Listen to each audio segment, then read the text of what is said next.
ज्योतिबा फूले, सावित्रीबाई फूले, उन्होंने सबने इस देश के इतिहास में नाम दर्ज करवाया। उस ज़माने के आपने सुने होंगे किस्से कहानी है, किस प्रकार जब शिक्षा को लेके भी महिलाओं को पढ़ाने की पाप समझते थे, उस ज़माने में ज्योतिबा फूले ने, सावित्रीबाई फूले ने जो क्रांति की है, कई तरह के दुर्व्यवहार को सहन करते हुए, वो भी एक इतिहास में दर्ज है। इस प्रकार के माहौल में उन्होंने काम किए थे, इसलिए आज के युग में भी उनको याद करते, पूरा देश याद करता है। और उनके जो सिद्धांत थे, जो सोच थी, उसको लोग अपनाते हैं। आजकल तो तमाम राजनीतिक पार्टी भी उनका नाम लेने लग गई है। तो आज वक्त आ गया है, जो वर्तमान में माहौल है उसको देखते हुए मेरा मानना है कि ज्योतिबा फूले, सावित्रीबाई फूले के जो प्रिंसिपल पॉलिसी थी, उसी प्रकार से जो महात्मा गांधी के प्रिंसिपल पॉलिसी थे और डॉक्टर अंबेडकर के जो प्रिंसिपल थे, सिद्धांत थे, नीतियाँ थी, इन सबको लेकर के युवा पीढ़ी तक ये मैसेज जाए। उस ज़माने से इस ज़माने तक, आज़ादी मिलने तक क्या सोच थी, कैसे संविधान बना, कैसे महात्मा गांधी की सानिध्य में देश आज़ाद हुआ, तो ज्योतिबा फूले से लगा करके अम्बेडकर तक अगर इस प्रकार की जो सोच थी, प्रिंसिपल पॉलिसी थे, उसको नई पीढ़ी तक पहुंचाने का काम हम सबको करना चाहिए। मेरा मानना तब जाकर के नई पीढ़ी अपना खुद का इतिहास बना पाएगी, वरना इस देश में चुनौतियाँ बहुत बड़ी है। धर्म के नाम पर, जाति के नाम पर उसका मुकाबला करना आवश्यक है। इस देश में विभिन्न जातियों के लोग रहते हैं, विभिन्न धर्मों के लोग रहते हैं, विभिन्न बोलियाँ और भाषाएं हैं। ऐसे मुल्क को एक अखंड रखने की बहुत बड़ी चुनौती होती है, जिसके लिए इंदिरा गांधी ने जान दे दी, खालिस्तान ने बनने दिया। तो कहने का मतलब ये है कि वक्त आ गया कि हम देश के फ्यूचर को देखते हुए नई जनरेशन के माध्यम से नई पीढ़ी से बातें पहुँचे, किस प्रकार के त्याग, बलिदान और समाज सुधार के काम हुए थे, तब जाकर के नई पीढ़ी सक्षम होगी इस भावनाओं को आगे पहुंचाने के लिए। इसलिए ऐसे मौके पर आज हम उनको श्रद्धांजलि अर्पित करते हैं। और जो उनके फॉलोअर्स हैं देश भर के अंदर, वो भी मजबूती के साथ में, मैं देखता हूँ जब कोई मौका लगता है, कमी नहीं छोड़ते, उनके प्रति सजा के भाव प्रकट करना है। यही आज के मौके पर हम कहते हैं कि संकल्प सबको करना चाहिए। हम लोग भी संकल्प करते हैं, आने वाले वक्त में ज्योतिबा फूले, सावित्रीबाई फूले, महात्मा गांधी और डॉक्टर अंबेडकर, इनके बताए हुए रास्ते पर कैसे नई पीढ़ी चले, उसके लिए हम क्या क्या प्रोग्राम बना सकते हैं, वो भी हम प्रयास करेंगे बनाने का। सर, कल दिल्ली में जो रैली होने वाली है, उसको लेकर बैठक की है आपकी 14 को। हाँ, 14 को कल बैठक है सर। 14 को कल की बैठक एंजॉय कीजिए। सर, कर्नाटक में जो घटनाक्रम हो रहा है, उसको लेकर बीजेपी कह रही है कि मोदी ने जो पिछले दिनों कहा कि दूसरा बंटवारा विखंडन, इन बातों को हम लोग कमेंट नहीं करते हैं। हाईकमान अपने स्तर पर बातचीत कर रहा है, और क्या वास्तविकता है, मीडिया में जो बातें आती है वो सुनी आती है। वास्तविकता बिल्कुल डिफरेंट होती है। पार्टियों के अंदर क्या बातचीत होती है, क्या फैसले होते हैं, बाहर मीडिया जिस प्रकार से बताता है, अधिकांश वक्त में मैं समझता हूँ वो बातें सच्ची बात नहीं होती है।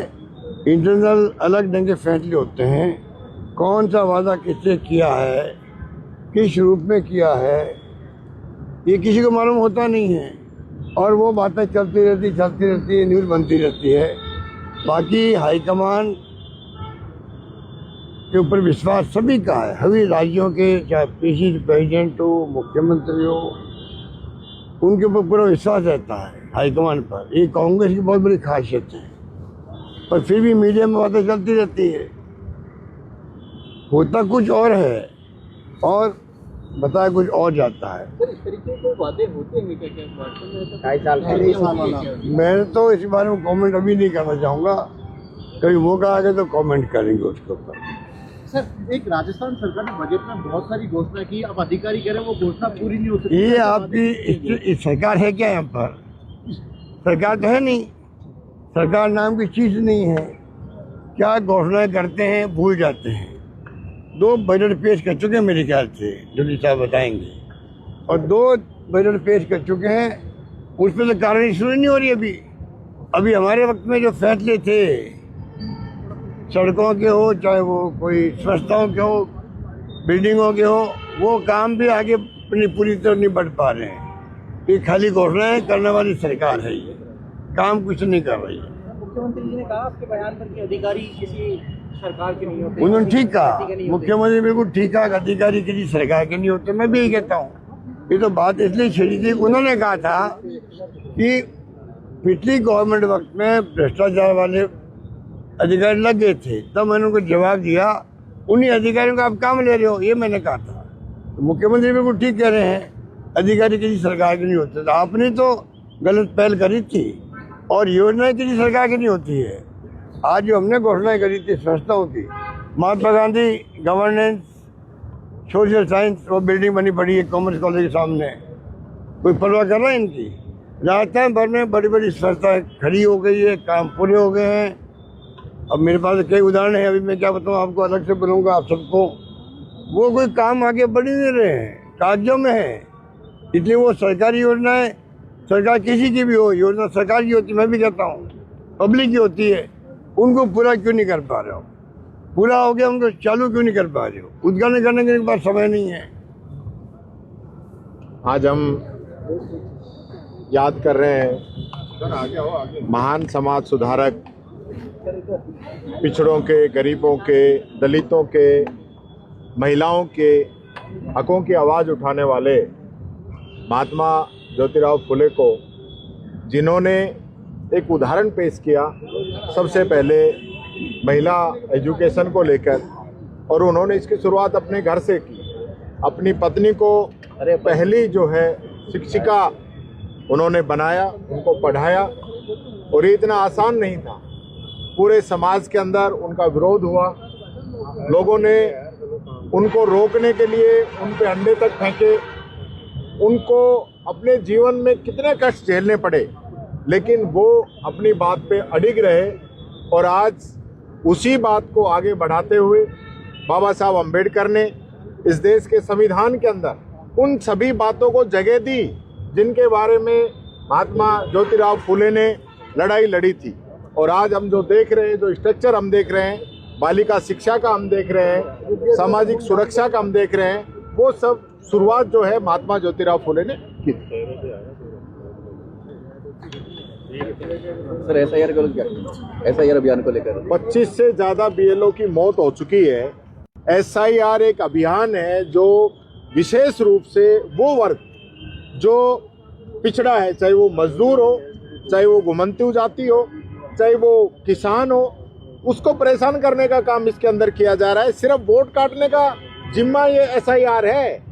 प्रधानमंत्री जी तो अपनी बातों से इस प्रकार का माहौल बना रहे हैं कि एसआईआर से हम जो है घुसपैठी ढूंढ रहे हैं, लेकिन धरातल पे कुछ और है। 65 लाख वोट आपने बिहार के अंदर काटे, तो आप बताइए ना कितने घुसपैठी आपने पकड़े। जनता को गुमराह करने से काम नहीं चलेगा। 25 बीएलओ की जान जा चुकी है, ऐसी क्या जल्दी है? क्यों इतना प्रेशर इन अधिकारी कर्मचारियों पे डाल रहे हो? राजस्थान में तो 3 साल बाद चुनाव है, आज इनकी जान लेने का काम कर रहे हो। इस पे जवाब सरकार को देना चाहिए। 5 जल्दी हो जाए।